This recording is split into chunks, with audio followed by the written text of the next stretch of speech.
materi kita pada hari ini dan juga bergabung nantinya bersama kita ada dari Direktur Utama LP POM dari Ibu Muti Arintawati. Bapak Ibu silahkan untuk mengisi tempat duduk di depan terlebih dahulu. Nanti juga akan ada pertanyaan atau sesi tanya jawab secara interaktif langsung dijawab oleh Kepala BPJPH ataupun juga oleh Direktur Utama LP POM. Silakan Bapak Ibu bisa maju ke depan untuk mengisi tempat duduk yang masih kosong.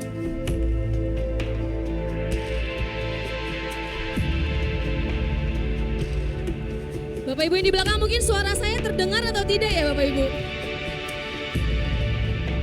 Baik, kalau misalnya memang masih kurang terdengar Bapak Ibu bisa bergabung karena kebetulan speakernya di depan Bapak Ibu. Jadi Bapak Ibu bisa bergabung untuk mengisi tempat duduk di depan terlebih dahulu.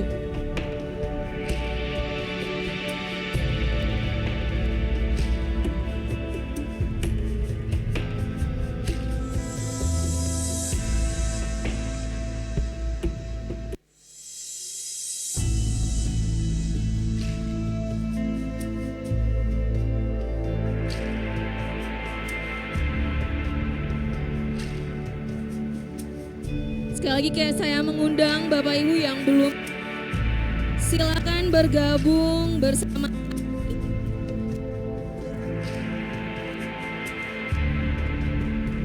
Silakan Bapak Ibu bergabung bersama kami di main stage Sayal Interfood Hall D2. Silakan Bapak Ibu bergabung bersama kami di Sayal Interfood main stage Hall D2 karena seminar mengenai update wajib halal akan segera dimulai.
Baik, saya ucapkan sekali lagi Bapak Ibu silakan untuk bergabung karena narasumber kita sudah hadir bersama kita di sini.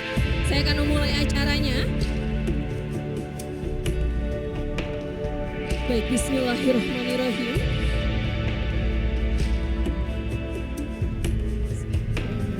Assalamualaikum warahmatullahi wabarakatuh. Bismillahirrahmanirrahim. Alhamdulillahirabbil alamin wa bihi nasta'in wa umuri dunya wadin. Shalatu wassalamu ala asrafil mursalin wa ala alihi wa sahbihi ajmain. Yang terhormat Kepala BPJPH Badan Penyelenggara Jaminan Produk Halal Indonesia Bapak Dr. Haikal Hasan STMT. Yang kami hormati Ibu Direktur Utama LP POM, Lembaga Pengkajian Pangan, Obat-obatan dan Kosmetika Indonesia, Ibu Insinyur Muti Arintawati MSI. Puji syukur kita panjatkan kehadirat Allah Subhanahu wa taala karena atas berkat rahmat dan izinnya kita semua dapat berkumpul pada hari ini, tentunya di hari Sabtu 16 November 2024 dalam rangkaian acara seminar update wajib halal, implikasi dan peluang bagi industri makanan dan minuman. Selamat datang, saya ucapkan juga kepada para peserta yang sudah hadir bersama kami di sini. Tentunya di Sail Interfood, Inspire Food Business. Bapak Ibu sekalian, izinkan saya memperkenalkan diri terlebih dahulu. Saya Fatma Ranti selaku Marketing and Networking dari LPPOM yang bertugas sebagai pembawa acara kita hari ini. Semoga seminar hari ini dapat memberikan banyak manfaat untuk kita semua. Demi kelancaran dan kesuksesan seminar hari ini, mari kita awali dengan membacakan basmalah. Bismillahirrahmanirrahim. Baik, para hadirin yang terhormat, izinkan saya untuk membacakan beberapa kegiatan pada hari ini, yaitu sebagai berikut. Sesi pertama, materi mengenai potensi ekonomi halal nasional dan global yang akan dibawakan langsung oleh Kepala BPJPH, Bapak Dr. Haikal Hasan. Baik, Bapak Ibu yang terhormat, seperti yang kita ketahui bersama bahwa pada tanggal 17 Oktober 2024 program Wajib Halal Oktober resmi diberlakukan. Terutama untuk produsen makanan, minuman, dan dengan skala usaha menengah dan besar, di mana semua produk makanan, minuman, dan industri pendukungnya wajib memiliki sertifikasi halal untuk dapat beredar di Indonesia. Lalu, bagaimana dengan potensi ekonomi nasional dan globalnya saat ini, Bapak Ibu? Langsung saja para hadirin yang terhormat, mari kita bersiap untuk pemaparan materi pertama kita mengenai potensi ekonomi nasional dan global yang akan dibawakan langsung oleh Kepala BPJPH Indonesia, Bapak Dr. Haikal Hasan, STMT. Kepada Bapak Haikal Hasan disilahkan.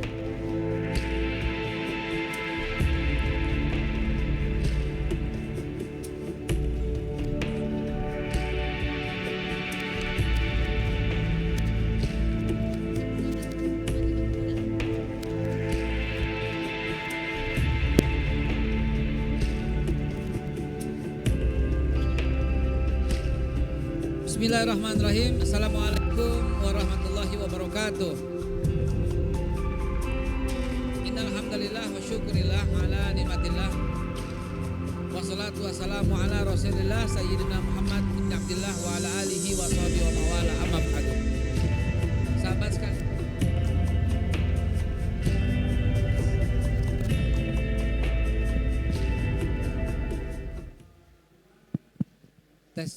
tes ya.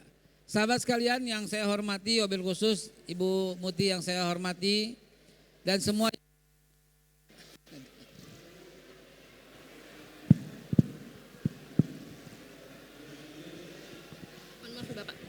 dan semua yang hadir.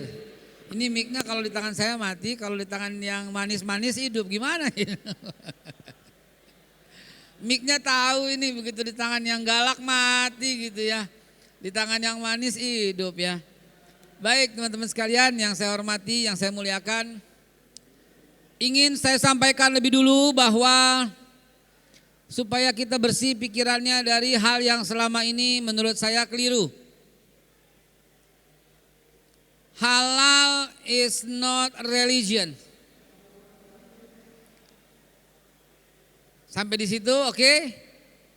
Nah, kalau udah paham sepaham cukup, billahi taufik wal hidayah. Oh belum. Halal bukan agama. Halal bukan hanya untuk muslim. Karena halal bagian rahmatan lil alamin.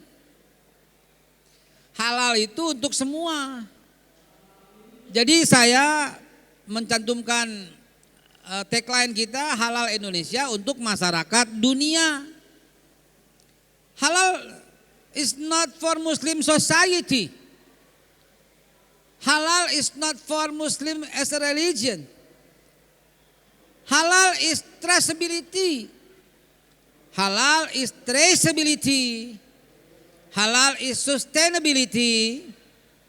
Halal is a process. Halal is transparansi.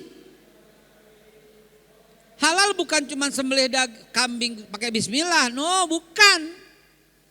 Halal itu menjamin semua darah yang di kambing itu hilang.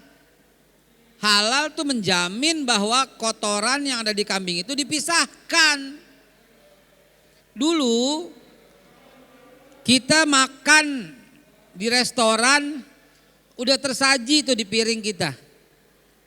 Kalau sekarang kita bisa lihat prosesnya, itu yang namanya halal traceability. Dulu kita pesen donat.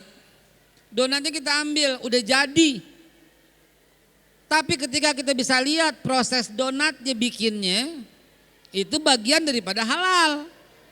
Jangan diplesetin. Bukan berarti yang nggak begitu nggak halal, jangan. Saya udah capek bikin keterangan pers yang plesetin ngomongan kita. Jadi Bapak Ibu sekalian, halal itu lifestyle. Halal itu gaya hidup. Halal itu lifestyle.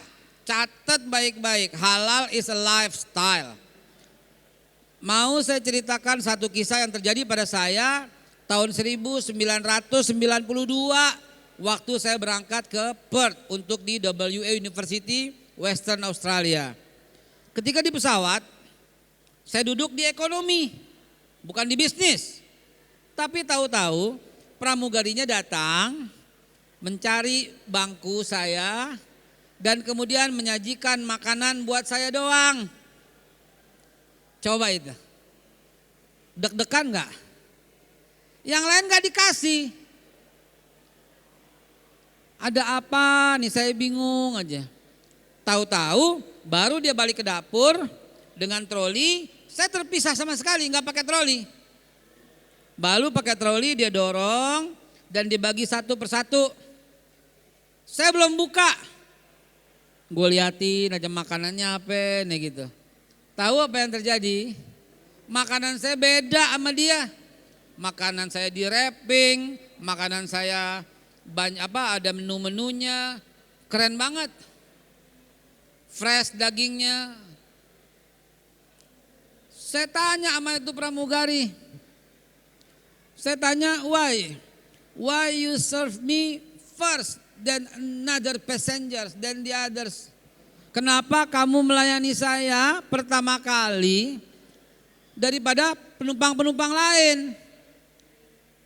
Dan dia merasa bersalah sehingga dia mengatakan sorry, dia bilang.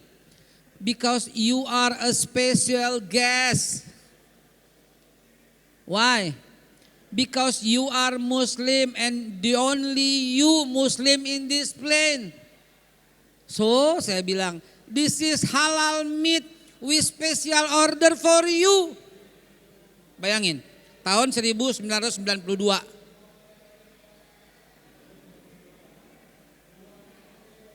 How amazing, saya bilang. But I never declared that I'm a Muslim.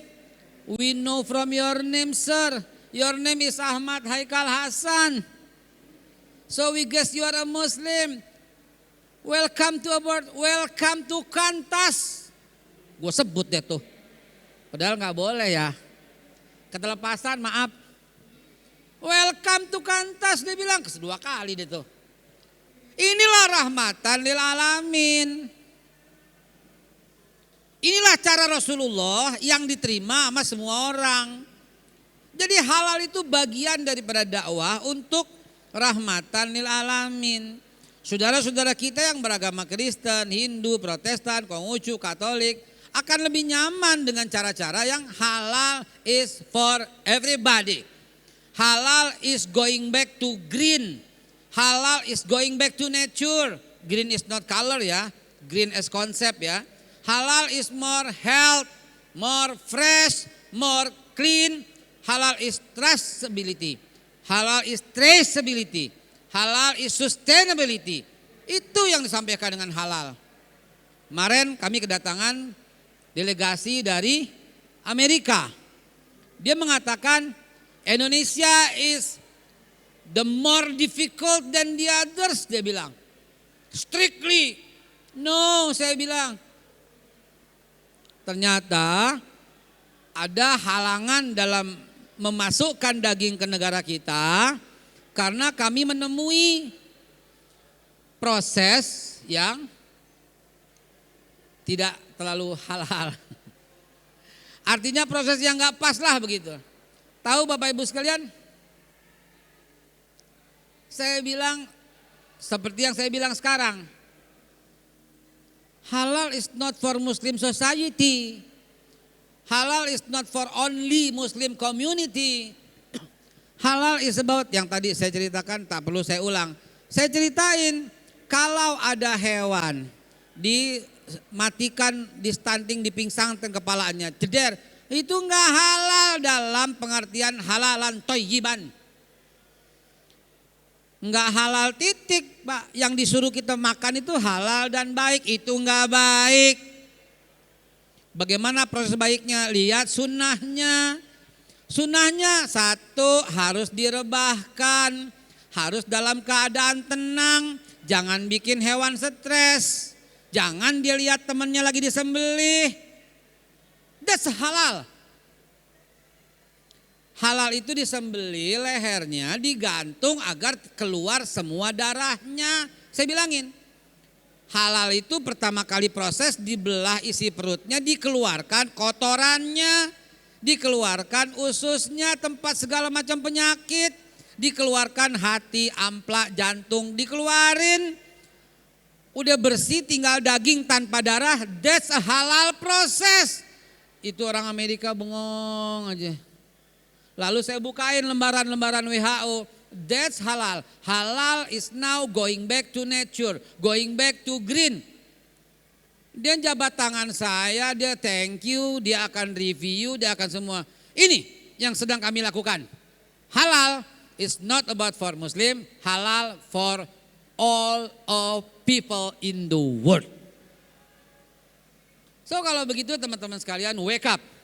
Kita harus jadi nomor 1 di dunia. China kemarin memberikan laporan, dia itu memproduksi makanan halal yang dijual 3 billion US dollar. China loh. Amerika juga termasuk nomor 2 besar itu. Thailand 5% penduduk muslimnya. Dan dia memiliki dan mempelopori halal kitchen yang belum ada di Indonesia. So Bapak Ibu sekalian, kenapa Saudi Arabia lebih mudah dalam kita?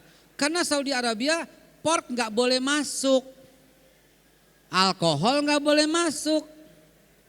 Sehingga lebih easy, lebih mudah dalam mengelola dalam negeri. Kita gak bisa begitu. Kita negara dengan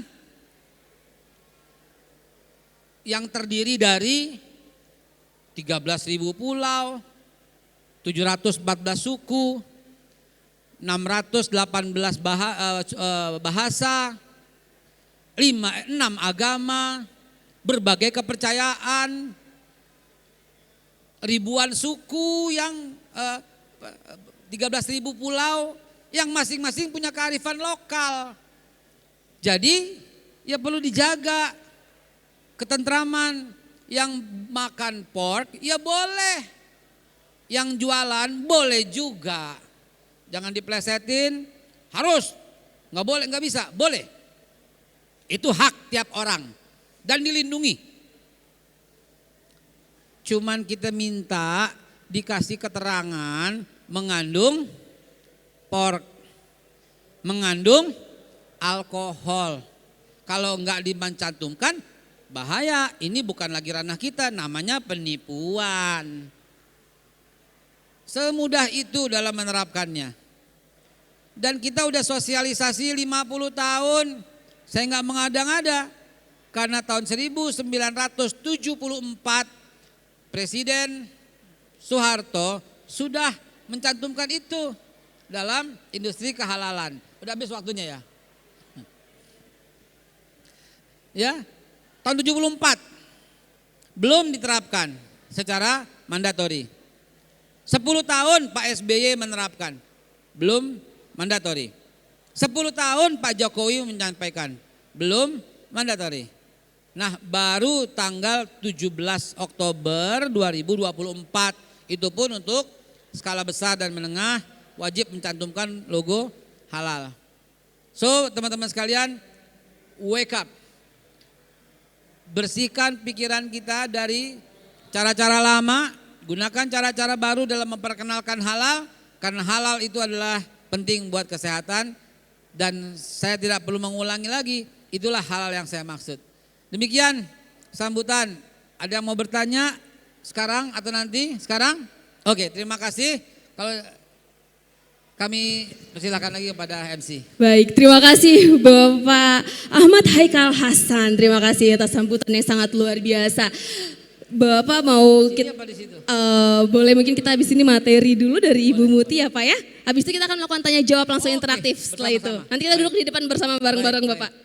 Baik, terima kasih. Siap. Terima kasih. Baik, terima kasih. Tepuk tangannya dong mana nih untuk Bapak Haikal. Luar biasa sekali tadi seperti yang Bapak Haikal informasikan bahwa halal is traceability, sustainability, proses and transparansi ya Bapak Ibu. Baik, Bapak Ibu yang terhormat. Oke, baik ternyata dipercepat nih Bapak Ibu. Kita langsung ke sesi tanya jawab. Langsung oleh Bapak Dr. Haikal Hasan STMT. Bapak boleh bergabung bersama saya di depan berarti Pak. Bapak mau duduk atau mau berdiri? Ada yang tanya? Enggak ada, makasih. Oh banyak ternyata. Banyak Pak, udah dong yang tanya, angkat tangan Bapak. Bapak mau duduk? Boleh, silakan.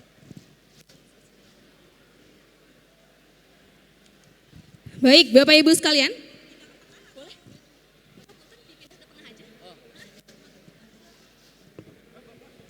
Bapak ini.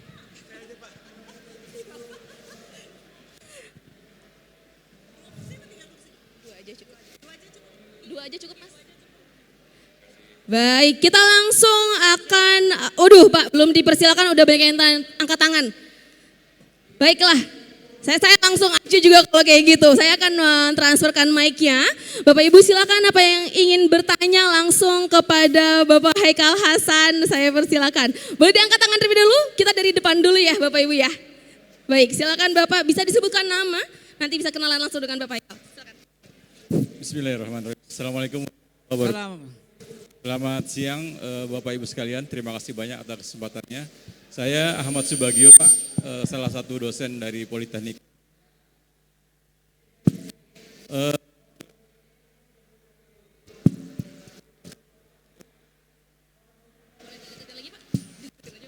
Halo, iya. Kebetulan saya mengajar satu mata kuliah terkait dengan obat dan makanan, Pak. Jadi yang perlu kalau Bapak ingin kita menjadi nomor satu, baik di regional maupun internasional, mungkin perlu BPJPH mendorong halal ini masuk ke dalam kurikulum, Pak. Karena kita belum melihat bahwa bicara penting, tapi kita tidak melihat itu masuk ke dalam kurikulum. Baik itu atau di produk air. Mungkin itu saja Pak Haikal, terima kasih banyak. Assalamualaikum warahmatullahi wabarakatuh. Mohon moderator bantu, saya tak terdengar. Baik Bapak, jadi tadi dari Bapak Ahmad juga ya menginformasikan bahwa Bapak Ahmad ini adalah seorang dosen di Politeknik Jarabunda. Jadi Bapak Ahmad ini berharap pentingnya kurikulum halal Pak. Jadi Bapak Ahmad ini berharap adanya kurikulum halal di dalam pembelajaran di mata kuliah salah satu di semua mata kuliah Bapak. Bagaimana tanggapan Bapak, silakan. Saya akan jawab dari kacamata seorang dosen. Saya dosen di 8 universitas Pak. Sekarang saya mau tanya sebagai dosen, tolong yang jawab paling cepat dikasih hadiah 1 juta rupiah. Silakan Bapak Ibu, saya juga mau ikutan Bapak. Yang ngasih hadiahnya Bu Muti aja lah. Sebutkan 1 makanan haram. Lihat mereka menjawab apa. Lihat mereka menjawab apa. Daging babi. Lihat mereka menjawab babi. Inilah pentingnya Pak. Ya ada Pak, saya bilang yang paling haram bukan babi Pak. Ada yang lebih haram Pak. Lebih haram daripada babi Pak. Berkali-kali lipat. Makanan paling haram adalah makan hak orang.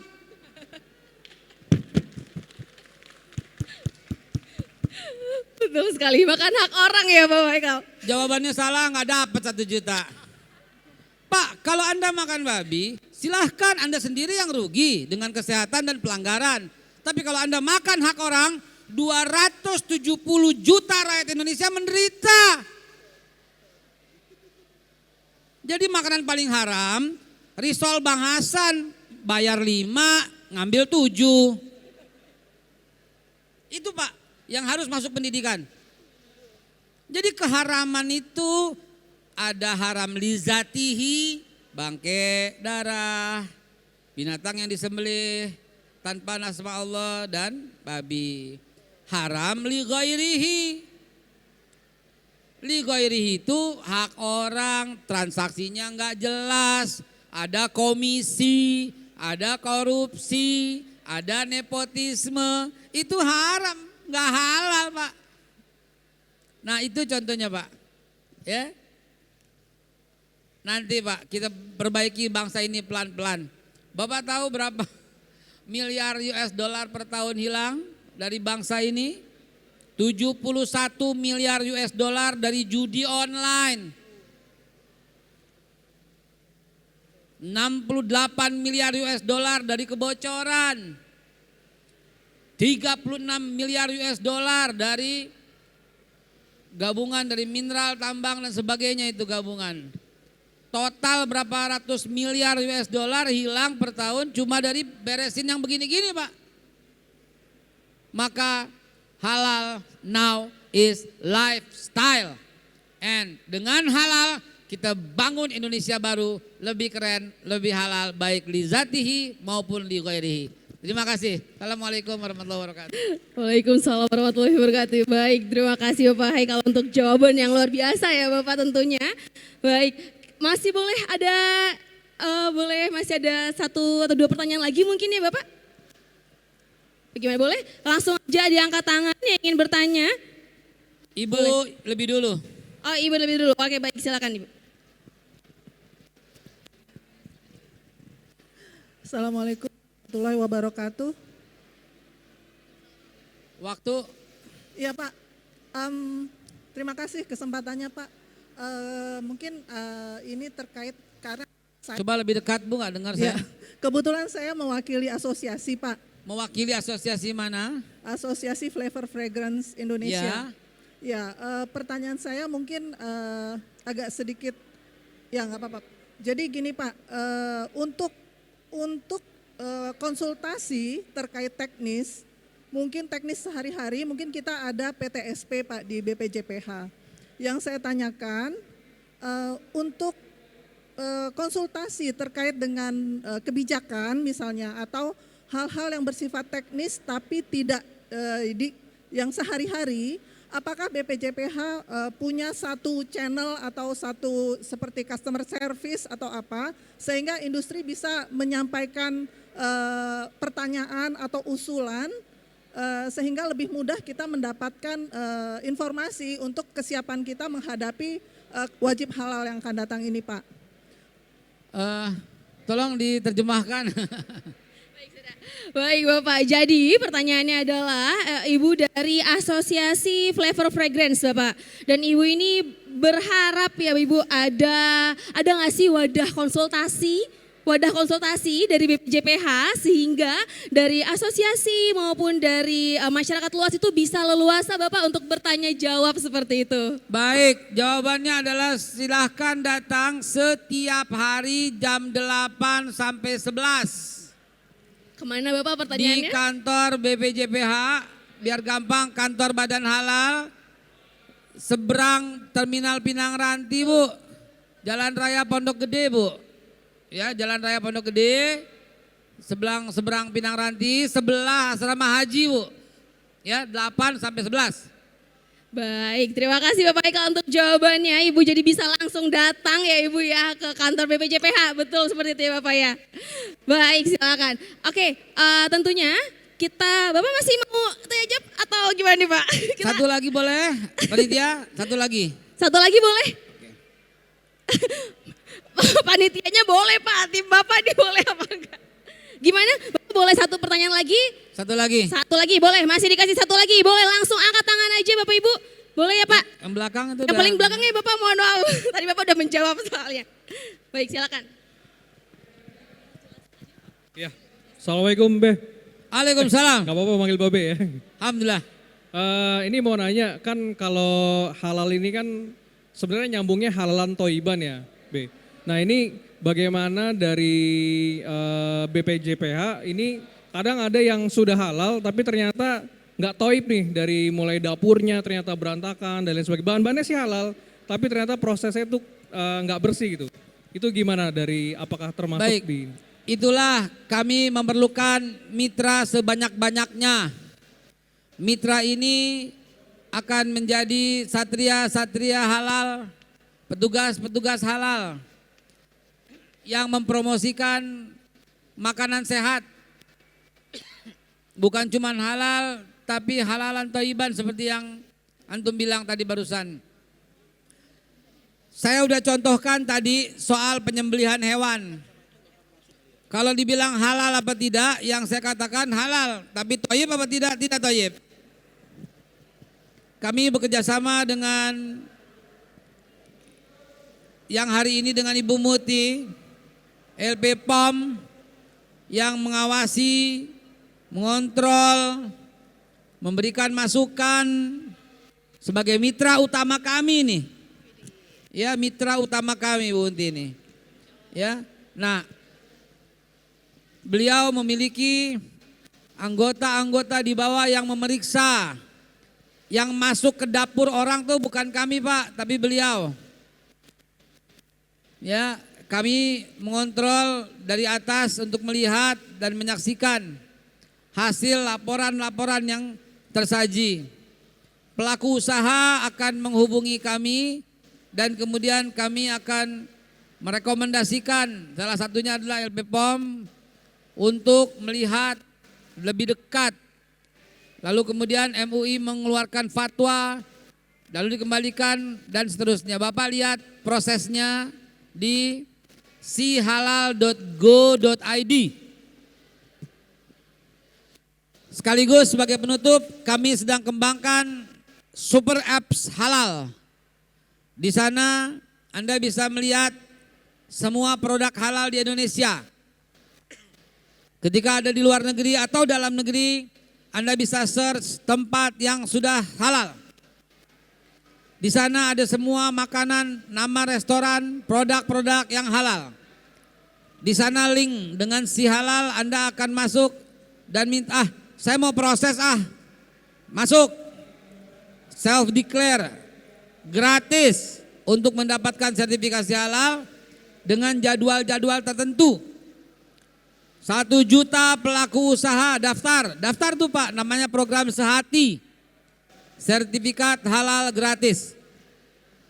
Akan kita buka lagi 1 juta kemudian, akan kita buka lagi biar rapi prosesnya Pak. Di situ lengkap semuanya Pak. Ya. Ada obrolan chit-chat tentang halal di situ. Kita buat seperti Facebook, Twitter, Instagram, YouTube, TikTok, kita satukan semua dalam sebuah yang namanya super apps halal. Semua akan terlink di situ. Bahkan di sana ketika Bapak scan, Bapak lagi pegang makanan nih, sosis nih. Bapak scan ada QR code. Klik QR code itu Pak, mampu men-trace itu halal atau tidak. Sampai dengan kapan akan ditinjau kembali. Kemudian itu akan link dengan rumah potongnya. Dan akan link dengan auditornya. Dan itu sedang dikembangkan oleh Bank Indonesia. Sebagai mitra utama kami dalam digitalisasi dan traceability. Yang sudah di launching kemarin dalam acara ISEF 2024 Desember di Jakarta Convention Center. Intinya, saya mohon dukungan dari semua untuk menyampaikan ke dunia internasional halal Indonesia untuk masyarakat dunia. Terima kasih, thank you. Assalamualaikum warahmatullahi wabarakatuh. Waalaikumsalam warahmatullahi wabarakatuh. Saya jadi ikutan manggil Babe, gak apa-apa ya Be? Masya Allah. Baik Babe, boleh saya akan mengundang Ibu Muti ke depan untuk memberikan souvenir BBH atau plakat seperti itu. Boleh kita sambut Ibu Muti untuk maju ke depan dan bergabung di stage. Boleh langsung, ada yang mau foto-foto nih, silakan langsung standby ya Bapak Ibu. Baik, Ibu Muti boleh silakan dari Kakak Nadia untuk memberikan plakat kepada Babe Haikal seperti itu. Silakan dari LWPM MUI nih Bapak.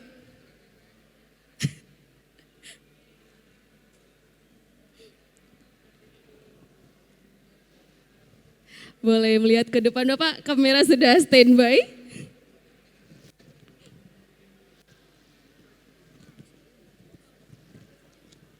Boleh silakan untuk kamera sudah standby, boleh foto bersama Ibu dan Bapak. Baik, terima kasih banyak. Mohon untuk stay dulu Babe Haikal. Satu lagi ada yang ingin memberikan plakat tentunya dari Sayal Interfood selaku tuan rumah seperti itu. Boleh diwakilkan saja terlebih dahulu. Boleh diwakilkan oleh, oke, diwakilkan langsung oleh Ibu Muti. Ini ada plakat Bapak sebagai bentuk penghargaan dari Sayal Interfood 2024 Inspire Food Business. Boleh foto bersama lagi.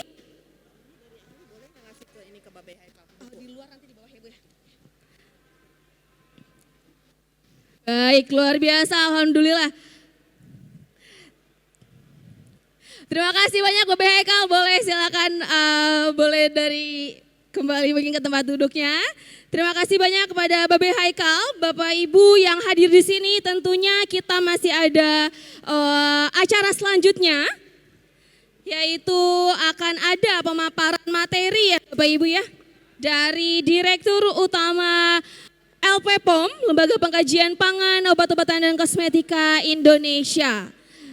Nantinya akan ada tanya jawab interaktif juga Bapak Ibu, dan saya akan menginformasikan bahwa kami LPPOM juga hadir di Sayal Interfood B3 Booth D03. Sekali lagi Bapak Ibu bisa mengkonsultasikan produk halalnya atau yang ingin halal nih Bapak Ibu bisa langsung mengkonsultasikan produknya kepada kami yang ada di B3 Booth D03. Baik, seperti itu. Baik Bapak Ibu, tanpa mengulur waktu, kita akan melanjutkan materi kita Bapak Ibu. Baik, materi yang akan dibawakan oleh Direktur Utama LPPOM, Ibu Insinyur Muti Arintawati MSI. Kepada Ibu Muti Arintawati, kami silakan.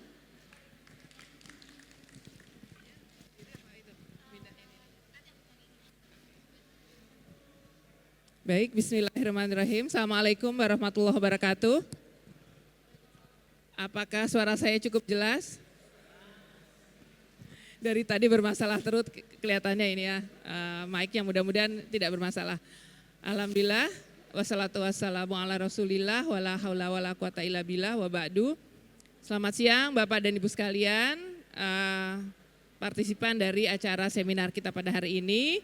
Tentunya saya pertama kali mengucapkan terima kasih kepada Bapak Dr. Ahmad Haikal Hasan atau Babe Haikal sebagai Kepala BPJPH yang sudah hadir dan sudah memberikan presentasi pada sesi pertama tadi. Mudah-mudahan apa yang pertama kita kemudian bisa berkenalan langsung dengan beliau dan mendengarkan apa yang Ibu sudah beliau sampaikan. Baik, Bapak dan Ibu sekalian, saya menyambung apa yang disampaikan oleh Babe Haikal tadi. Ini sifatnya lebih teknis, yaitu tentang tantangan peluang dan solusi bagi industri makanan dan minuman yang terkait dengan era wajib halal.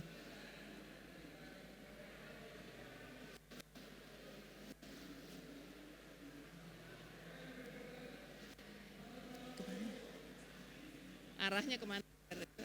Oh, di sana. Oh iya, baik Bapak dan Ibu sekalian, saya perkenalkan, saya adalah Direktur Utama dari LPPOM, LPH LPPOM, dan saat ini LPPOM menjadi salah satu LPH yang terakreditasi oleh BPJPH. Baik, Bapak dan Ibu sekalian, pertama saya akan sedikit memperkenalkan tentang LPPOM. Baik Bapak dan Ibu sekalian, LPPOM sudah berdiri sejak tahun 1989, jadi usia LPPOM sudah 35 tahun lebih. Dan didirikan oleh MUI sebagai lembaga sertifikasi di awal, tapi kemudian dengan implementasi regulasi jaminan produk halal, LPPOM kemudian bertransformasi menjadi salah satu LPH atau lembaga pemeriksa halal yang tentu yang pertama yang terbesar di Indonesia, yang dikenal saat ini. Di awal kami selalu menyebut dengan LPH, dengan LPPOM MUI, tapi saat ini sebagai LPH kami dikenal sebagai LPH LPPOM. Kami sejak pertama kali mengurus sertifikat halal, mengeluarkan sertifikasi halal di tahun 1994 sampai saat ini sudah melayani lebih dari 50.000 klien yang tersebar di 65 negara. Kami didukung lebih dari 1.000 auditor, kemudian kami punya 34 kantor perwakilan di 34 provinsi, kemudian juga kami ada kantor perwakilan di luar negeri yaitu di Cina, Taiwan, dan di Korea Selatan. Nah, kami sebagai lembaga, dulu lembaga sertifikasi halal dan saat ini LPH, kami juga sudah terakreditasi baik di dalam maupun di luar negeri. Jadi untuk di dalam negeri kami terakreditasi oleh BPJPH, kemudian oleh CAN, dan di luar negeri terakreditasi di beberapa negara seperti Turki, Timur Tengah, dan juga beberapa negara lainnya. Baik, Bapak dan Ibu sekalian, saya lanjutkan.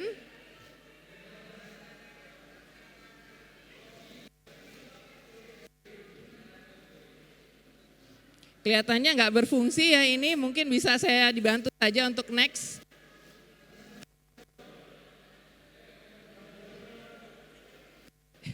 Kok nggak bisa ya? Next saja ya, iya baik, next. Baik, saya akan memberikan update seputar regulasi halal di Indonesia. Saya naik sedikit biar lebih enak, baik, next. Baik Bapak dan Ibu sekalian, saya rasa di ruangan ini semua sudah tahu bahwa saat ini adalah wajib berdasarkan regulasi yang terbit di tahun 2014, Undang-Undang Nomor 33 tentang Jaminan Produk Halal. Di mana di pasal 4 bisa kita lihat bahwa produk yang masuk, beredar dan diperdagangkan di wilayah Indonesia wajib bersertifikat halal. Dan penahapan ini sudah dimulai di tahun 2019 dan untuk tahap yang pertama, tahap untuk makanan dan minuman itu penahapannya sudah berakhir di 17 Oktober 2024. Jadi artinya untuk makanan dan minuman sudah sepenuhnya diterapkan wajib sertifikasi halal per 17 Oktober 2024. Nah, dalam perjalanannya undang-undang ini ada perubahan ya, dari Undang-Undang 33 2014 itu kemudian berubah di 2020 adanya Undang-Undang Cipta Kerja, kemudian terakhir Undang-Undang 6 tahun 2023. Kemudian aturan turunannya yang berupa peraturan pemerintah, ini juga terjadi perubahan di mana ketika awal ada PP 31 tahun 2019, kemudian dengan adanya perubahan di 2020, kemudian menjadi PP 39 2021, dan terakhir baru saja terbit tepat di tanggal 17 Oktober 2024 juga, yaitu PP nomor 42 tahun 2024 tentang implementasi jaminan produk halal. Baik, lanjut. Nah, setelah di ujung penahapan pertama kita lihat apa yang terjadi ya. Kita lihat di fotonya Babe Haikal tadi bahwa setelah berakhir penahapan yang pertama maka adanya implementasi sepenuhnya dan adanya pengawasan. Jadi mulai 18 Oktober 2024 semua usaha menengah besar domestik yang memproduksi, mendistribusikan atau menjual makanan, minuman dan produk yang disembelih harus memiliki sertifikat halal. Nah, ini kita lihat beritanya bahwa BPJPH sudah mengerahkan pengawas untuk melakukan pengawasan ke berbagai tempat. Kalau yang tidak patuh maka akan ada denda ataupun sanksi secara administratif, dan kemudian adanya peningkatan pengawasan baik memantau fasilitas produksi, saluran distribusi dan pasar untuk memastikan kepatuhan. Jadi ini kita berita-beritanya sudah kita lihat dan itu sudah berjalan. Jadi artinya yang produsen makanan minuman dan yang produk-produk pendukungnya itu akan bisa terkena dan kemudian tentunya akan bisa kena sanksi, mungkin dimulai dengan sanksi administratif sampai nanti kemudian ada sanksi yang lain. Baik, bisa dilanjutkan. Bapak dan Ibu sekalian, saya tadi sudah menyebutkan bahwa ada PP yang terbaru, PP nomor 42 2024. Ini ada penundaan kewajiban sertifikasi halal makanan minuman hingga 2 tahun ke depan. Jadi ada istilah relaksasi 2 tahun yang tadinya 2024 kemudian menjadi 2026, di mana semula semua produk untuk produsen makanan dan minuman itu wajib kena wajib sertifikasi halal. Tapi kemudian di PP 42 ini ada perubahan di mana untuk UMK, usaha mikro dan kecil, maka diberikan perpanjangan untuk memenuhi persyaratan sertifikasi halal sampai tahun 2026. Nah ini yang jadi perubahan. Kemudian untuk produk impor juga diberi relaksasi dengan mempertimbangkan terbatasnya pengakuan sertifikat halal dari lembaga sertifikasi halal negeri. Jadi ada 2 hal ya yang relaksasi, tapi bukan berarti dengan adanya relaksasi kemudian perusahaan bisa menjadi berleha-leha gitu ya, karena kita harus lihat juga bahwa kesadaran tentang pentingnya sertifikasi halal, pentingnya produk bersertifikat halal itu sudah sangat tumbuh dengan baik di tengah masyarakat. Artinya meskipun katakan UMK belum sampai pada titik wajibnya sampai 2026, tapi permintaan dari masyarakat umum, masyarakat konsumen muslim kesadarannya sudah makin tinggi. Jadi pasti perusahaan atau produk yang bersertifikat halal itu pasti akan punya nilai yang lebih dibandingkan dengan produk yang belum bersertifikat halal. Demikian juga dengan produk impor. Kalau produk impor itu berupa bahan baku dan bahan baku digunakan oleh produsen dalam negeri yang kena kewajiban, maka dengan sendirinya itu akan mendorong produk-produk impor ini harus bersertifikat halal juga tanpa menunggu sampai 2026. Baik, kita lanjutkan. Ini adalah penahapannya ya. Jadi tahap 1 itu sudah selesai di Oktober 2024 untuk makanan, minuman, bahan penolong makanan dan minuman, hasil sembelihan, jasa sembelih serta jasa terkait. Ini baik menengah besar dan untuk domestik. Kemudian untuk 2-2026 ini untuk mikro kecil dan luar negeri untuk makanan dan minuman tadi saya sudah sampaikan ada relaksasi. Kemudian untuk produk yang lain ini mengikuti sebetulnya yang ketentuan sebelumnya, yaitu untuk kosmetika, produk kimiawi, produk rekayasa genetika, obat tradisional, suplemen, barang gunaan termasuk kemasan, makanan minuman, hasil sembelihan, jasa sembelihan dan jasa terkait yang terkait dengan mikro kecil dan luar negeri. Nah ini masuk ke dalam kategori yang sampai 2026, tapi untuk yang menengah besar sudah selesai di 2024. Kemudian di 2029 itu ujung untuk masa penahapan untuk obat bebas dan bebas terbatas serta barang gunaan kategori Alkes resiko B, dan yang paling panjang penahapannya itu sampai 2034 yaitu untuk obat keras, barang gunaan dan kategori Alkes risiko C. Nah dalam PP ini disebutkan juga bahwa produk obat, produk biologi dan alat kesehatan yang bahan bakunya belum bersumber dari bahan halal dan atau cara pembuatannya belum halal diatur sesuai dengan ketentuan peraturan perundang-undangan. Jadi kalau memang ada yang memang tidak halal begitu nanti akan ada aturan tersendiri, dan yang jelas harus ada informasi yang jelas buat masyarakat pengguna. Ya lanjut. Nah pertanyaannya apa yang harus dilanjutkan? Apa yang harus dilakukan selanjutnya? Maka kita lihat satu persatu, ini beberapa hal yang harus dilakukan oleh pelaku usaha. Baik, kita lanjut. Nah, jadi perusahaan yang belum memiliki sertifikat halal harus segera bersiap-siap melakukan pengajuan sertifikat halal. Kalau yang kategorinya makanan dan minuman sebetulnya sudah waktunya, sudah tidak ada pilihan lagi kecuali segera mengajukan sebelum kemudian kena sanksi. Jadi tidak ada pilihan lagi.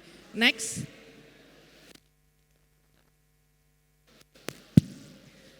Jadi kita sama-sama persiapan yang baik dapat mempercepat proses sertifikasi halal. Jadi balik lagi harus dengan persiapan. Agak sulit kalau memang tidak tahu apa-apa kemudian nyemplung dan kemudian ingin mendapatkan segera sertifikat halalnya. Baik, ini adalah prosedur sertifikasi halal. Jadi pelaku usaha mendaftar ke BPJPH ini melalui aplikasi Si Halal. Kemudian kalau ada yang angka hari itu adalah waktu yang dijanjikan begitu ya. Jadi dari BPJPH kemudian akan menyerahkan kepada LPH. Jadi pelaku usaha akan memilih LPH, dalam hal ini tentu saya sebagai mewakili LPPOM ya tentu menawarkan pilihlah LPPOM begitu sebagai LPH-nya. Nah sekarang saat ini ada 77 LPH yang sudah terdaftar di BPJPH. Jadi LPPOM adalah salah satu dari yang 77 tadi. Nah ini dalam satu hari itu harus sudah dari BPJPH sudah diserahkan kepada LPH. Kemudian dalam prosesnya itu diberikan waktu 15 hari, di mana untuk dalam negeri kalau tidak selesai bisa dikasih tambahan 10 hari, kalau untuk luar negeri bisa diberikan tambah 15 hari. Nah ini kemudian setelah semua selesai memenuhi atau tidak memenuhi persyaratan kehalalan, maka dilaporkan ke Komisi Fatwa. Jadi untuk ini jalurnya jalur reguler, masuk Komisi Fatwa MUI. Jadi masuk ke Komisi Fatwa MUI, kemudian kalau sudah dinyatakan halal, maka keluarlah ketetapan halal. Jika dalam waktu 3 hari tidak bisa diselesaikan oleh rapat Komisi Fatwa MUI, maka akan diserahkan kepada Komite Fatwa Produk Halal yang ada di bawah Kementerian Agama, yang harus bekerja dalam waktu 2 hari. Dan ujungnya adalah dengan adanya penetapan kehalalan ini, maka diterbitkanlah sertifikat halal oleh BPJPH. Nah, dengan sertifikat halal ini pelaku usaha kemudian berhak untuk mencantumkan logo halal Indonesia yang warnanya ungu ini. Nah, ini adalah prosesnya, dan jika proses sertifikasi tidak dapat diselesaikan tepat waktu, maka proses akan dihentikan. Jadi makanya persiapan tadi penting, karena kalau nggak selesai itu akan dihentikan. Dan kemudian harus mengulang dari awal lagi. Nanti akan dilihat kesalahannya di mana. Apakah kesalahan di pelaku usaha atau kesalahannya ada di LPH. Nah, itu akan ada aturannya lagi. Nah, tapi itu akan dihentikan dan harus diulang lagi. Jadi memang persiapan itu harus betul-betul sangat baik. Next, boleh lanjut? Oh, di sana sudah. Jadi nggak ke Ibu lagi. Iya, baik. Nah, ini ada beberapa tips dan trik untuk perusahaan untuk bagaimana bisa prosesnya bisa lebih cepat untuk mengurus sertifikasi halal. Next. Nah, ini ada 5 ya. 1, kenali ruang lingkup dan proses bisnisnya. Jadi ruang lingkupnya apa? Karena Bapak dan Ibu sekalian bisa melihat di KMA 748, jadi Keputusan Menteri Agama 748 2021 yang mengatur produk-produk apa saja yang wajib sertifikasi halal. Nah, ini kaitannya nanti dengan pilihan jenis produk yang ada di si halal. Jadi pahami ada di mana dan kemudian nanti memilih masuk ke kategorinya yang mana. Kemudian pahami kriteria SJPH. SJPH adalah sistem jaminan produk halal. Siapkan penyelia halal, ini salah satu yang juga diwajibkan punya penyelia halal. Kemudian siapkan dokumen bahan dan dokumen SJPH dan kemudian implementasikanlah SJPH. Kita bicara ini jalur reguler. Di luar ini ada satu lagi yang disebut dengan jalur self declare yang diperuntukkan hanya untuk UMK dengan kategori tertentu. Juga tidak semua UMK yang bisa mengikuti jalur self declare. Baik, lanjut. Ya, ini adalah kriteria dari sistem jaminan produk halal atau SJPH. Ini ada 5 kriteria. Yang pertama adalah komitmen dan tanggung jawab. Ini berisi kebijakan halal dari perusahaan. Kemudian tim manajemen halal dan tentang pelatihan terkait ini ada di kriteria nomor 1. Kriteria nomor 2 adalah kriteria bahan. Kemudian nomor 3 adalah PPH, proses produk halal. Di sini mencakup tentang fasilitas produksi, prosedur terkait aktivitas kritis dan penanganan produk tidak sesuai kriteria. Nah, ini masuk dalam PPH nomor 3. Kemudian nomor 4 adalah kriteria produk, jadi tentang produknya sendiri dan kemampuan telusur. Nah, tentang produk itu ada kaitannya nanti Bapak dan Ibu sekalian harus perhatikan, ini juga tentang nama. Jadi ini merujuk kepada Fatwa MUI, ada nama-nama tertentu yang mengarah kepada sesuatu yang haram atau sesuatu yang mengarah kepada yang tidak sesuai dengan aturan Islam, maka itu tidak diperbolehkan. Jadi tolong di sebelum daftar dipastikan dulu nama yang Bapak Ibu gunakan itu adalah nama yang memang dibolehkan. Kemudian rasa, aroma atau istilah sensori dari produk itu tidak boleh menyerupai sesuatu yang haram. Jadi kalau misalkan minum rasa bir itu tidak boleh disertifikasi. Meskipun namanya lain tapi kalau memang rasanya adalah rasa bir tidak diperbolehkan. Atau misalkan ada produk snack rasa babi panggang misalnya. Nah, itu meskipun tidak ada semuanya artificial, flavornya atau seasoning artificial, tapi tidak boleh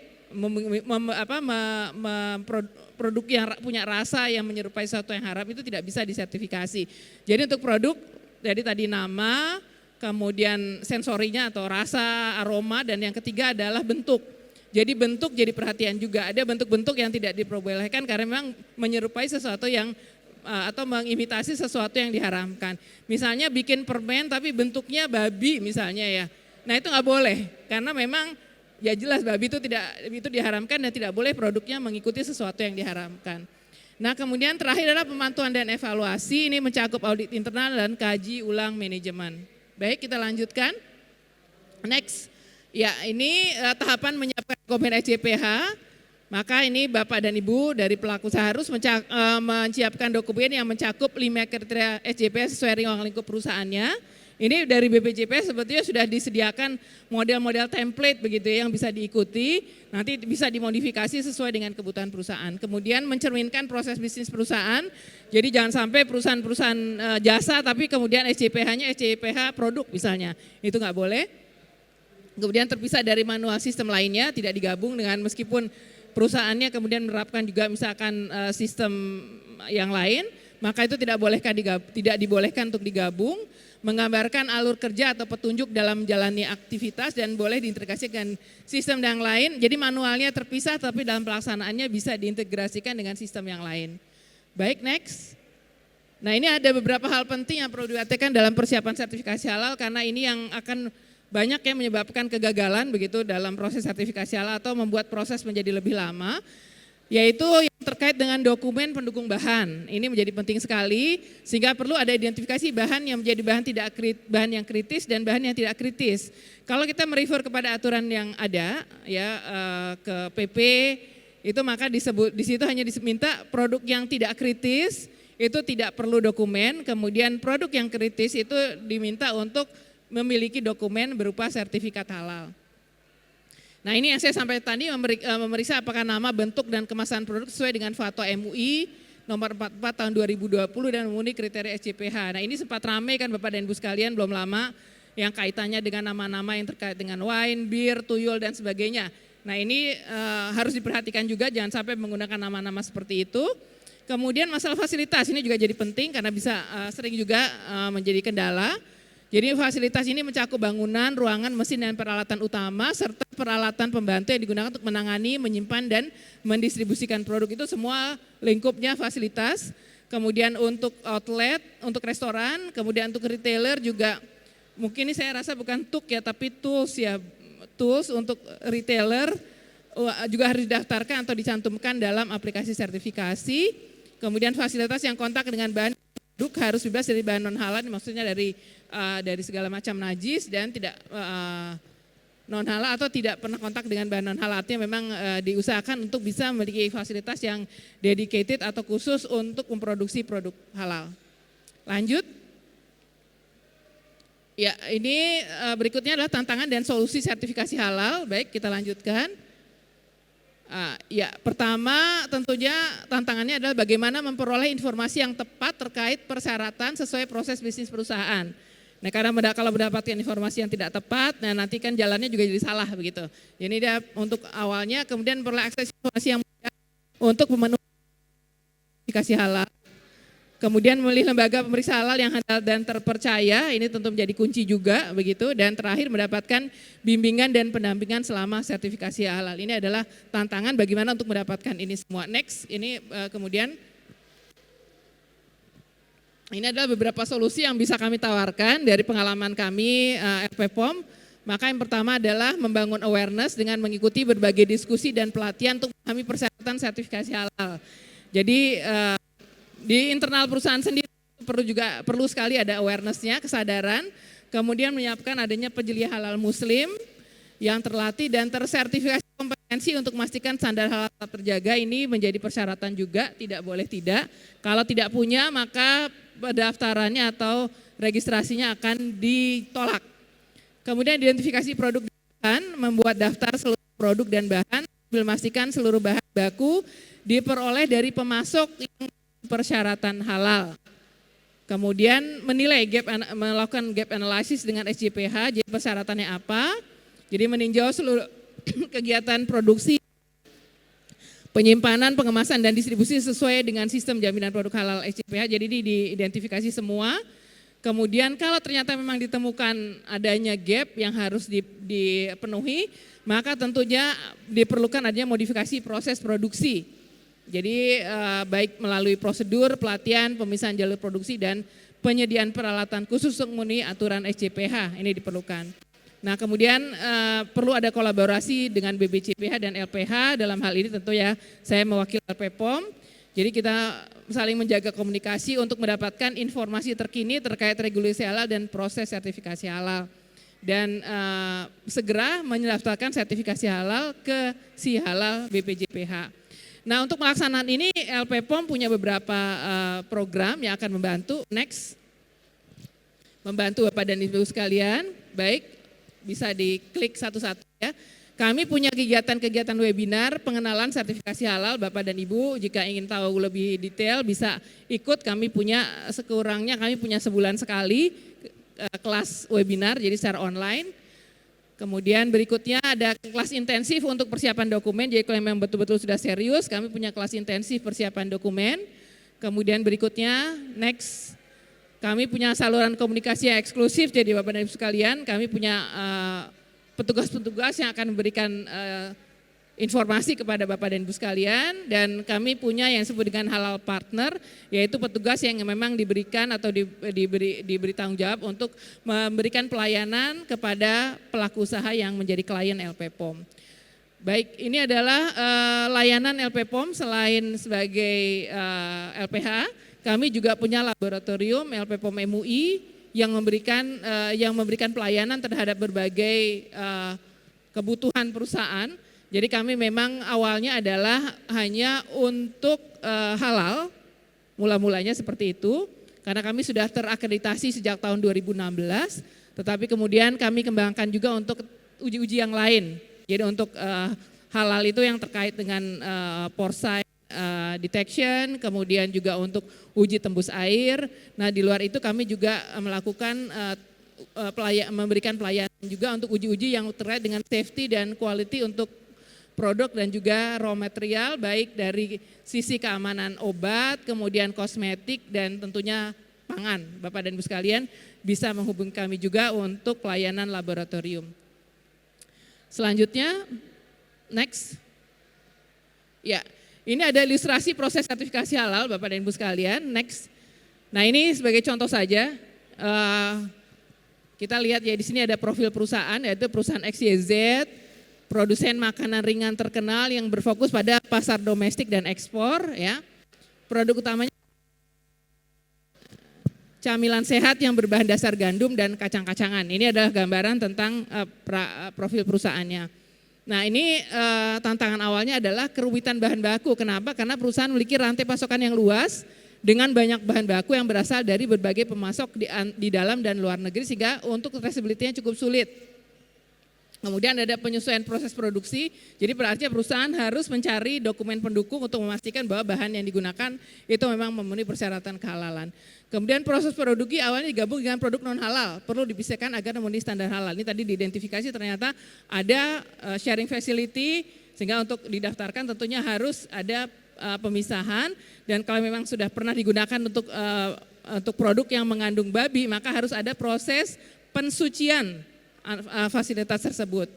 Nah kemudian tantangan berikutnya adalah keterbatasan pengetahuan, di mana tim manajemen perusahaan belum sepenuhnya memahami persyaratan teknis dan prosedur yang dipenuhi untuk mendapatkan sertifikasi halal. Nah kemudian langkah-langkah dilakukan dengan komunikasi yang komprehensif dengan LP POM, perusahaan dapat memenuhi kriteria SIP sesuai dengan timeline. Artinya kami dari tim kami siap untuk bisa membimbing perusahaan, bisa memenuhi atau menghilangkan gap yang ada. Kemudian perusahaan mendapatkan hasil dan manfaat berupa sertifikat halal berhasil diperoleh. Kemudian dengan adanya sertifikat halal itu perusahaan mendapat kepercayaan konsumen yang meningkat, kemudian akses pasar yang lebih luas dan peningkatan penjualan. Ini sekedar gambaran bagaimana sebuah perusahaan yang akan mengurus sertifikat halal. Baik, dan Bapak dan Ibu sekalian, sebagai penutup kami informasikan tentang kontak kami. Next, ini beberapa kontak Bapak dan Ibu untuk tahu lebih lanjut tentang LP POM. Silahkan bisa mengunjungi website kami, kemudian kami juga aktif di sosial media. Kemudian kami punya WhatsApp service, ini bisa dikontak untuk menanyakan berbagai hal. Kemudian kami juga punya mobile apps, ini untuk produk-produk yang memang dari klien LP POM. Kemudian ada call center, dan juga email services dari customer care kami. Baik Bapak dan Ibu sekalian, demikian yang bisa saya sampaikan, mudah-mudahan bisa diambil manfaatnya. Kalau boleh tanya jawab, kalau misalkan kurang kami ada tim di sini yang siap juga untuk memberikan jawaban atas pertanyaan-pertanyaan yang mungkin lebih teknis lagi, atau bisa berkunjung ke booth LP POM yang ada di pameran kali ini. Baik, saya kembalikan kepada Mbak Ranti. Terima kasih, kurang lebihnya mohon maaf. Assalamualaikum warahmatullahi wabarakatuh. Waalaikumsalam warahmatullahi wabarakatuh. Silakan beri tepuk tangan yang meriah kepada Ibu Muti selaku Direktur Utama LP POM. Baik, saya akan melanjutkan tadi untuk konsultasi, tenang saja Bapak Ibu karena kita sudah hadir di Sayal Interfood di B3 Booth D03. Sekali lagi saya informasikan bahwa LP POM itu sudah hadir untuk konsultasi terkait dengan halal ya Bapak Ibu, itu bisa langsung saja datang ke B3 Booth D03. Baik, selanjutnya kita akan langsung sesi tanya jawab. Ibu Muti boleh ya? Baik, Bapak Ibu kita akan langsung sesi tanya jawab. Mungkin dari sebelah sini terlebih dahulu, Bapak Ibu bisa memperkenalkan dirinya terlebih dahulu ya. Mungkin dari Ibu yang berkerudung pink, Ibu monggo silakan. Assalamualaikum warahmatullahi wabarakatuh. Waalaikumsalam. Nah, Ibu Muti, saya dari Simrise dengan Etik. Oke, tadi Ibu sempat menyebutkan mengenai pengawasan atau surveillance, Bu. Apakah boleh share, Bu, untuk sekarang seperti apa implementasinya untuk pengawasan atau surveillance ini, Bu? Apakah sudah ada update mengenai berapa lama, kemudian siapa yang melakukan dan seperti apa gitu? Bentuknya seperti apa gitu, Bu? Apakah on-site atau off-site atau seperti apa gitu, Bu? Mohon info, terima kasih. Baik, terima kasih. Boleh Ibu Muti silakan langsung menjawab. Baik, terima kasih pertanyaannya. Pertanyaan yang sulit begitu ya. Karena yang bikin regulasi bukan dari kami begitu ya Bu ya. Tapi yang bisa saya sampaikan adalah masalah pengawasan itu kalau kita merefer ke PP 42 ya itu kalau dulu hanya disebut pengawasan dilakukan oleh BPJPH, kemudian melibatkan baik unsur kementerian ataupun lembaga yang terkait ataupun juga dari unsur masyarakat. Tapi yang terakhir di PP 42 itu ada istilah sebetulnya mirip dengan mungkin surveillance yang dimaksud, tetapi istilah yang digunakan bukan surveillance tapi pemastian bahwa terhadap pelaksanaan SJPH. Ya, itu yang ada di pasalnya Bu Tisa bisa tolong dicek 65 kalau saya tidak salah atau sekitar 50-an atau 60-an sekitar itu. Nah, itu ada penilaian terhadap SJPH. Itu dilakukan 4 tahun sekali. Ya, hanya pelaksanaannya seperti apa itu belum. Jadi akan diatur kemudian. Jadi apakah langsung dilakukan oleh BPJPH atau diserahkan kepada LPH yang melakukan pemeriksaan. Nah, itu belum ada aturan turunan. Jadi itu masih kita tunggu ya Bu ya. Akan seperti apa. Tapi kurang lebih model surveillance itu sudah ditampung di PP 42. Seperti itu. Ya. Baik, terima kasih banyak Ibu Muti. Jadi memang untuk jawabannya itu semua lengkap ya Bu ya. Ternyata ada di PP 42 ya. Bapak Ibu nanti bisa langsung dicek aja bagaimana untuk tanggapannya seperti itu. Baik, selanjutnya saya akan ke Bapak yang di depan terlebih dahulu ya. Nanti kita akan share lagi. Baik, silakan. Baik, terima kasih banyak. Assalamualaikum warahmatullahi wabarakatuh. Waalaikumsalam. Selamat siang Ibu Muti, terima kasih Siang, Pak. banyak.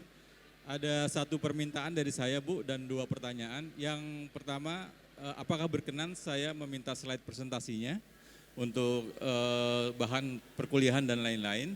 Silahkan Pak langsung saya jawab. Mangga, Baik, boleh. terima kasih banyak. Iya. Yang kedua Bu pertanyaannya terkait dengan produk biologi Bu. Apakah sudah ada peraturannya? Kalau belum ada, bagaimana dengan produk biologi yang misalnya berasal dari darah manusia dan lain-lain, apakah diperkenankan untuk diproduksi? Untuk kalau memang belum ada. Terus yang ketiga Bu, ini agak pertanyaannya karena ketidakpemahaman saya, apakah produk-produk yang beralkohol seperti bir, wine itu perlu sertifikasi halal atau seperti apa? Terima kasih banyak. Assalamualaikum warahmatullahi wabarakatuh. Waalaikumsalam. Baik, terima kasih Pak. Yang nanya dosen jadi harus hati-hati jawabnya.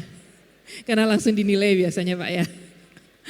Baik, tadi yang pertama mengenai produk biologi. Nah itu tentunya harus merujuk kepada fatwa Pak.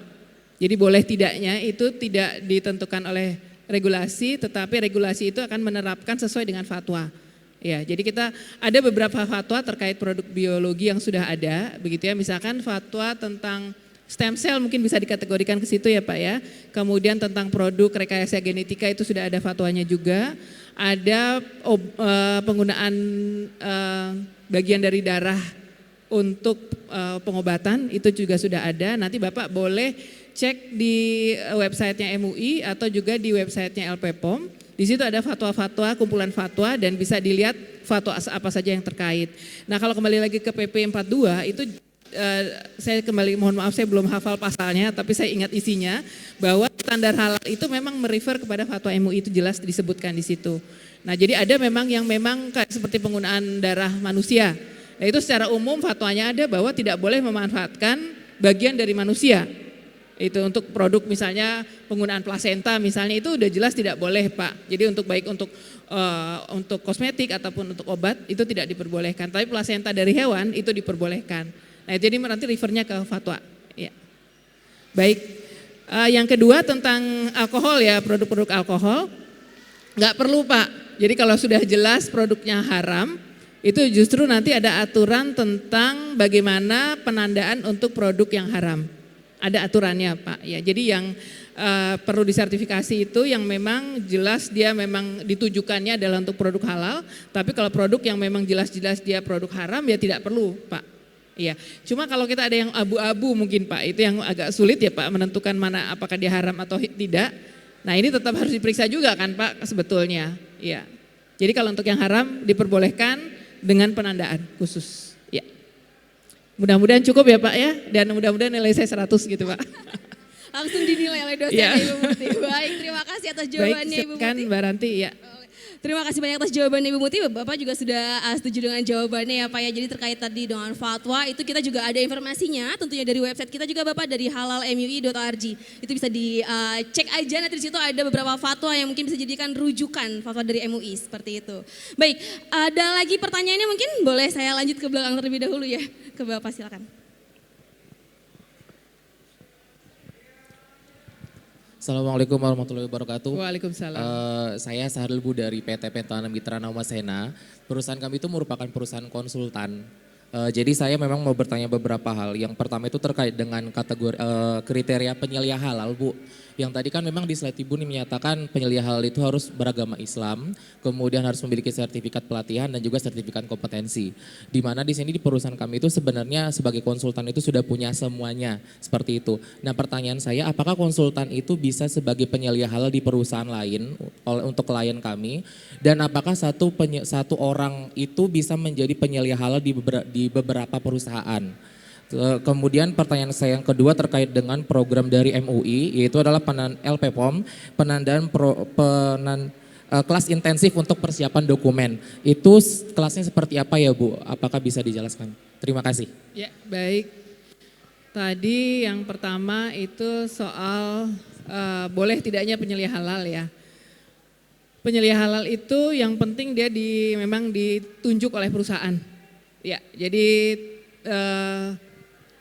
apakah harus karyawan atau tidak, saya yang jelas harus ada penunjukan dari pihak perusahaan bahwa memang orang tersebut diangkat menjadi penyelia halal. Kemudian apakah boleh merangkap beberapa, kalau yang saya tahu, yang saya ingat itu kalau untuk UMK itu boleh ya. Tapi kalau untuk perusahaan besar dengan aturan yang terbaru, karena ini kan aturannya berubah terus Pak ya. Untuk yang terbaru ini kelihatannya akan menuju kepada satu orang ya bertanggung jawab untuk satu ataupun mungkin grup. Misalkan kalau ada grup yang punya sekian banyak perusahaan barangkali tapi kalau udah perusahaannya berbeda, nah itu kedepannya itu akan menuju ke sana. Tapi sejauh ini masih boleh. Ada rangkap itu masih boleh, tetapi nanti kedepannya itu akan menuju ke ya memang satu bertanggung jawab untuk satu grup ataupun satu perusahaan. Ya.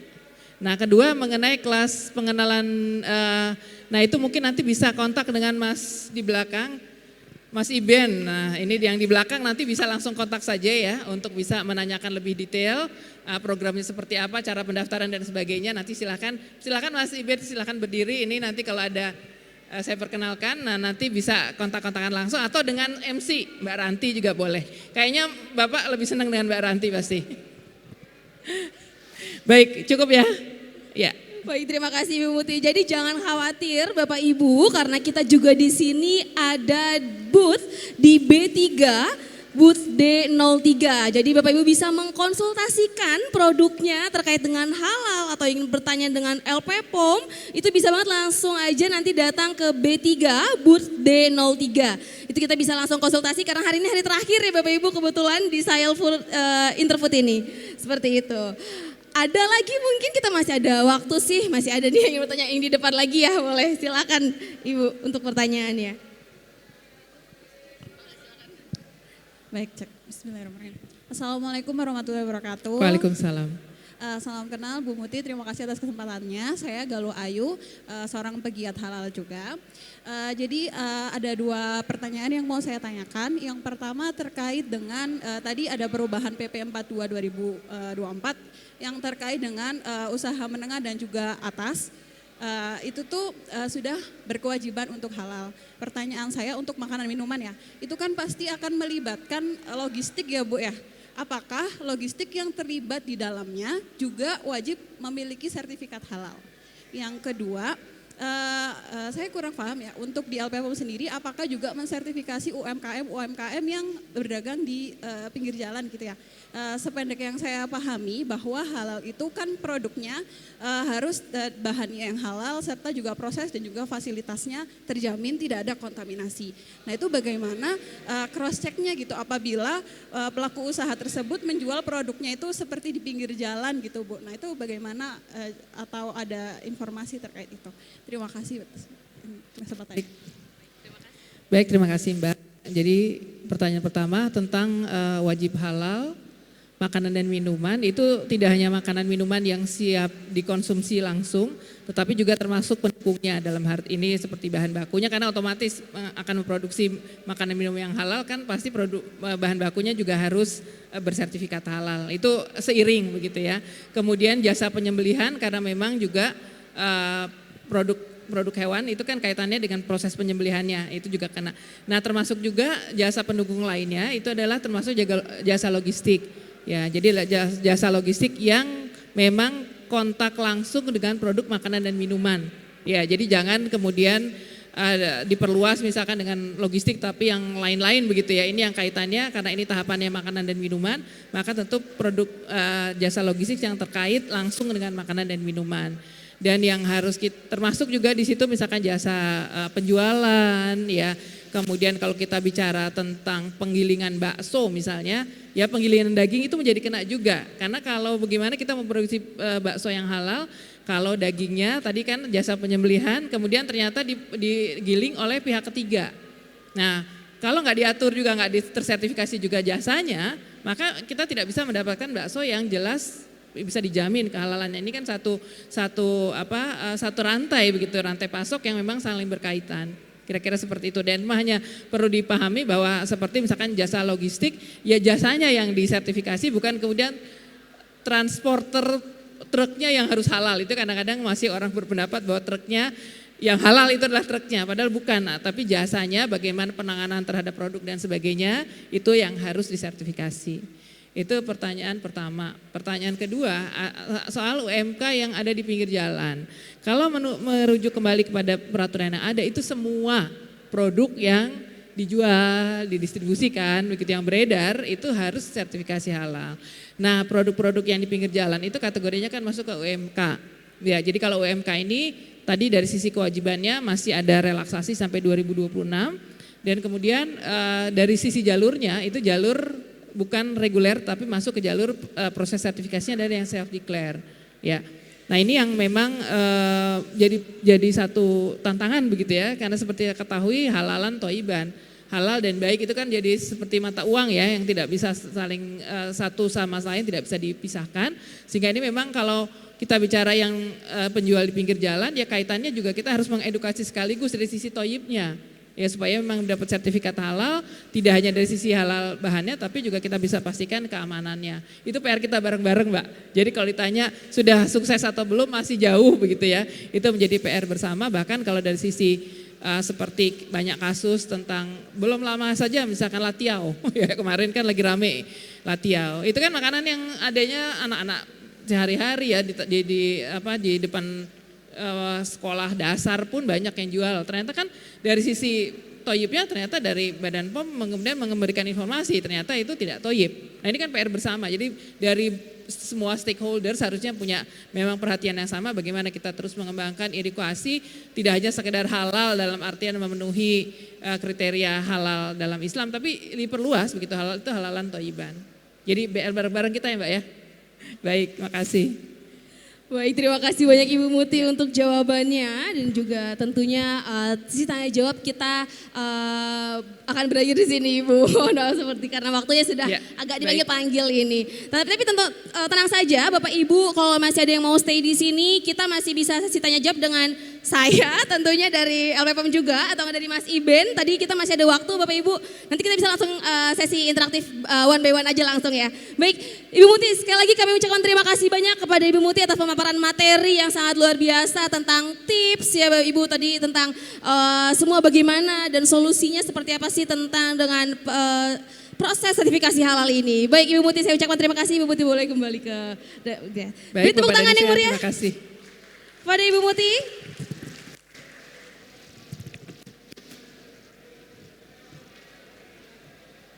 Ibu makasih banyak. Ya, ya. Baik, terima kasih banyak kepada para peserta yang sudah aktif berpartisipasi dalam sesi tanya jawab tadi. Tentunya dan juga kepada narasumber yang telah berbagi ilmu dengan pengalaman yang sangat berharga. Baik.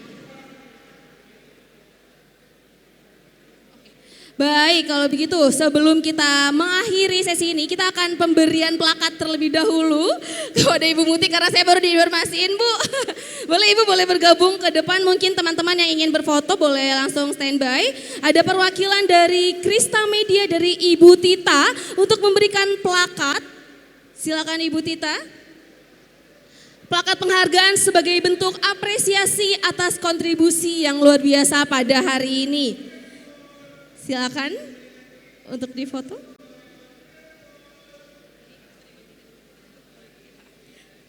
Baik, terima kasih banyak. Ibu bisa, baik masih ada foto silakan.